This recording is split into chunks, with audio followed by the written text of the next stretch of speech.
One of the things I most remember from my childhood is my mother saying, "A mother's work is never done."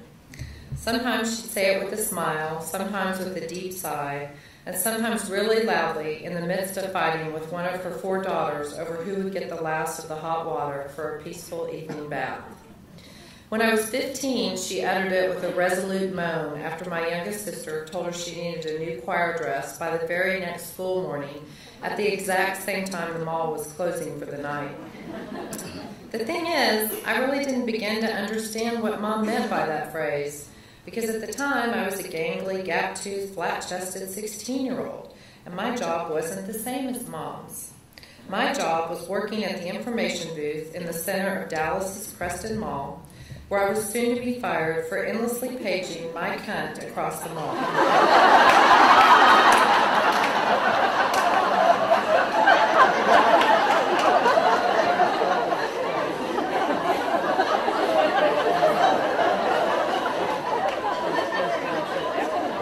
I was in a frenzy. I was trying to locate a doctor named My Cunt, who, as it turned out, didn't exist, even though the caller insisted it was an absolute emergency. When I came home, weeping from the job firing, my mom ran me a hot bath and even let me use her prized Calgon take-me-away bubble bath. When I climbed out of the bath and into her furry robe, she sat me down on her bed and explained the caller's prank. Still sniffling, with my mom stifling small laughs, she let me stay up late and watch Rosanna Dan on Saturday night. During my entire teenage years, my mom's work was never done. Her daily life was filled with stress, 4 smart-ass daughters, and the loss of all the other married moms who long ago ceased inviting her to canasta or lunch at the country club once our parents had divorced. Mom kept those non-invitations and her isolation quiet.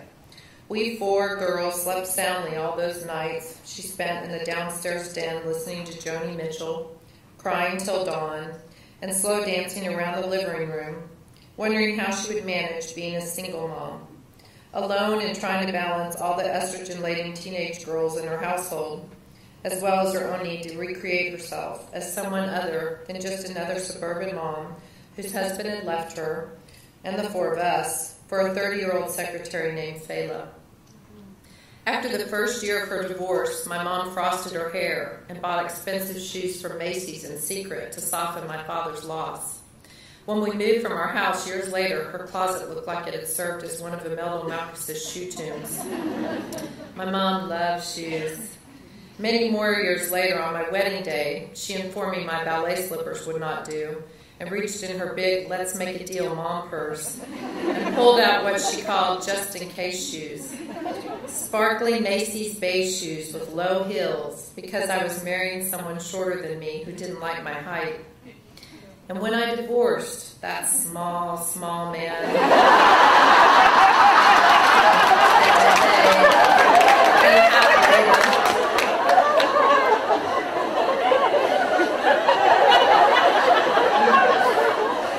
my mother said, "Honey, listen to me.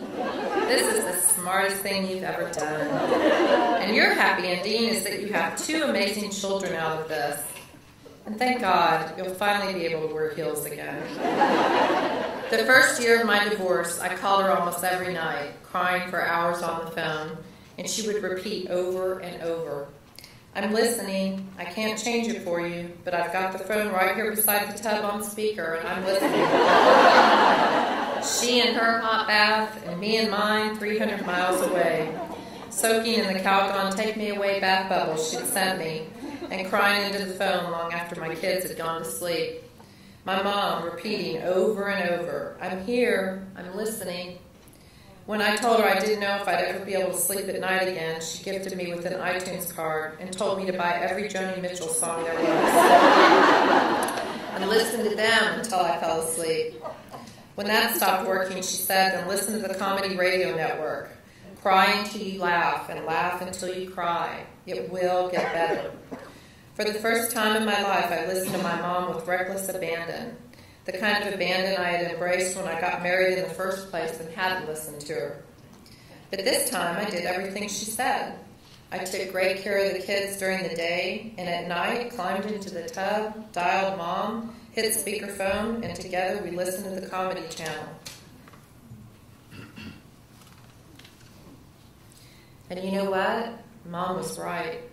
Many months later, I did find myself laughing at how free I was to take a bath in the middle of the night, how free I was to tell my children that no matter what they did, I would always love them, how free we were of all my ex's strict rules in the household that kept us from dancing late at night, or feeling as though we just were fine being imperfect.